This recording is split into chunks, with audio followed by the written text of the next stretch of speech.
তাৰ পাছত তেখেতে আকস্মিকভাৱে এনেকুৱা এটা ভয়ংকৰ কথা সেই ভিডিঅ' কনফাৰেন্সটোত ক'লে মোৰ আজিও কাণত হেতু বাজি আছে যেটো কথাই সমগ্ৰ দেশৰ গণতান্ত্ৰিক ব্যৱস্থাটো নিখেষ কৰি পেলাব পাৰে তেখেতে ক'লে যে এমএলএ বিলাকে আমাৰ এমএলএ বিলাকে আৰু জিলা সভাপতি বিলাকে ভোটাৰৰ যেটো স্পেশাল ৰিভিজন চলি আছে সেই ৰিভিজনটো ইম্পৰ্টেন্স নিদিয়াটো ভালকে গুৰুত্ব নিদিয়াটো খুব বেয়া কথা হৈছে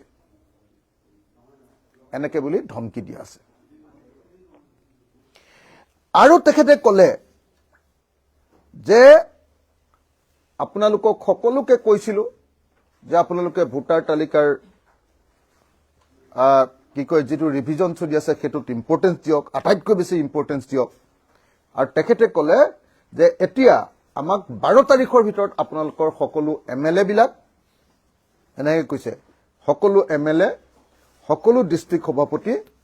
আৰু মণ্ডল সভাপতিয়ে বুথ ভিত্তিক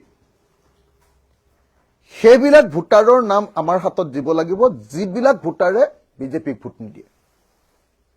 তেওঁলোকৰ নাম আমি ভোটাৰ তালিকাৰ পৰা কৰ্তন কৰিম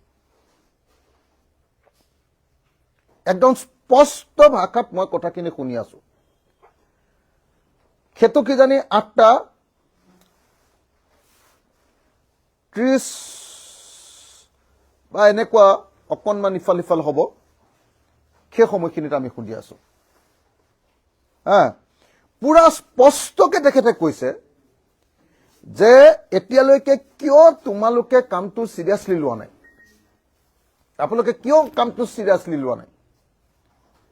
আপোনালোকে বুথ ভিত্তিক এনেকে কৈছে বুথ ভিত্তিক যিবিলাক মানুহে বিজেপিক ভোট নিদিয়ে তেওঁলোকৰ তালিকাখন 12 তাৰিখৰ ভিতৰত দিব লাগিব নিৰ্দেশ দিছে এমএলএ বিলাকক নিৰ্দেশ দিছে জিলাৰ সভাপতি বিলাকক আৰু নিৰ্দেশ দিছে মণ্ডল সভাপতি বিলাকক বিজেপিৰ যে বিজেপিৰ যত ভেটি দুৰ্বল যত ভোট নিদিয়ে সেই অঞ্চলৰ বুথ ভিত্তিক তোমালোকে আমাক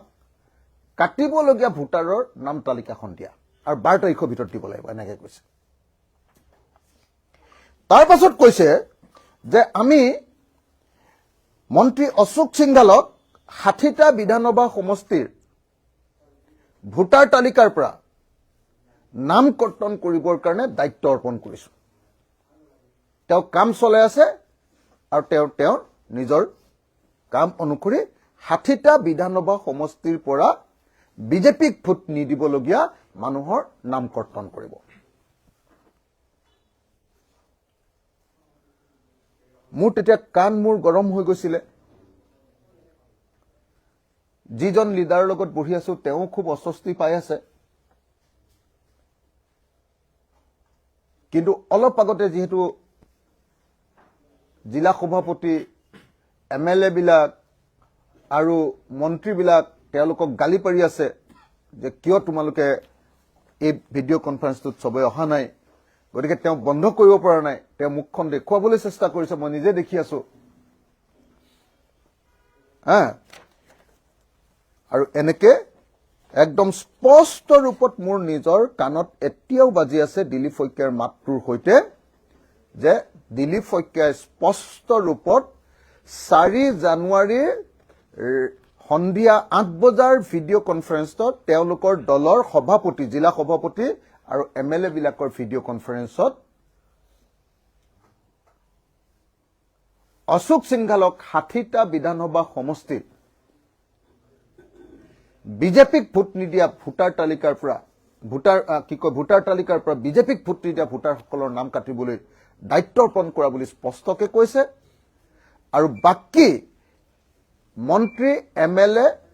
জিলা সভাপতি বিজেপিৰ জিলা সভাপতি আৰু বিজেপিৰ মণ্ডল সভাপতিসকলক অহা 12 তাৰিখৰ ভিতৰত বুথ ভিত্তিক তালিকা বিজেপিক ভোট নিদিয়া মানুহৰ তালিকা দিবলৈ আৰু তেওঁলোকৰ নাম যাতে কৰ্তন কৰিব পাৰে তাৰ কাৰণে 12 তাৰিখৰ ভিতৰত তালিকা দিবলৈ নিৰ্দেশ দিছে আৰু তেওঁ বাৰম্বাৰ কৈছে যে এটোত গুৰুত্ব দে এটোত গুৰুত্ব দিয়ক এটোত গুৰুত্ব দিয়ক এতিয়া মোক হয়তো কোনোবাই ক'ব পাৰে যে সেইদিনা 8 তাৰিখৰ দিনাই কি কয় 4 তাৰিখৰ দিনাই 8টা বজাত ভিডিঅ' কনফাৰেন্সখন হোৱা নাই, 8:10 মানত হোৱা যেন মোৰ লাগিছে। 8:10 মানত, অলপ চাগে লেট হৈছে। তো ভিডিঅ' কনফাৰেন্সখন হৈছে আৰু মোক কোনোবাই ক'ব পাৰে যে আপুনি লগে লগে কথাটো কিয় হুলস্থুল নকৰিলে। মোৰ কাৰণে সেইটো এটা অতি নৈতিকতাৰ প্ৰশ্ন আছিলে, কাৰণ মই যাৰ লগত বহি আছিলোঁ, মই যদি লগে লগে হুলস্থুল কৰি দিওঁ তেতিয়াহ'লে তেওঁ মোৰ লগত বহি থকা কথাটো প্ৰমাণিত হৈ যাব, চৰকাৰে সেইটো উলিয়াই ল'ব পাৰিব। আৰু সেইকাৰণে মই মানে বহুত মানসিক টেনশ্যনত ৰৈ আছিলোঁ যে মই কি কৰোঁ। তাৰপাছত নিজে মই সিদ্ধান্ত ল'লোঁ আৰু মোৰ দলীয় সতীৰ্থ কেইজনমানৰ লগত কথা পাতি সিদ্ধান্ত ল'লোঁ যে ইমান ডাঙৰ জাতীয় প্ৰশ্নটো মই এজন মানুহৰ ফিউচাৰৰ কাৰণে, এজন মানুহক সেই দলটোৱে বেয়া পাব, সেইটোৰ কাৰণে মই মানে এইটো লুকুৱাব নোৱাৰোঁ, সেইটো মই দেৰি কৰিব নোৱাৰোঁ। সেইকাৰণে মই আজি আপোনালোকক ডিব্ৰুগড়ৰ সাংবাদিকসকলৰ সন্মুখত মোৰ কথাকেইটা আটাইকেইটা আপোনালোকৰ সন্মুখত কৈ দিলোঁ।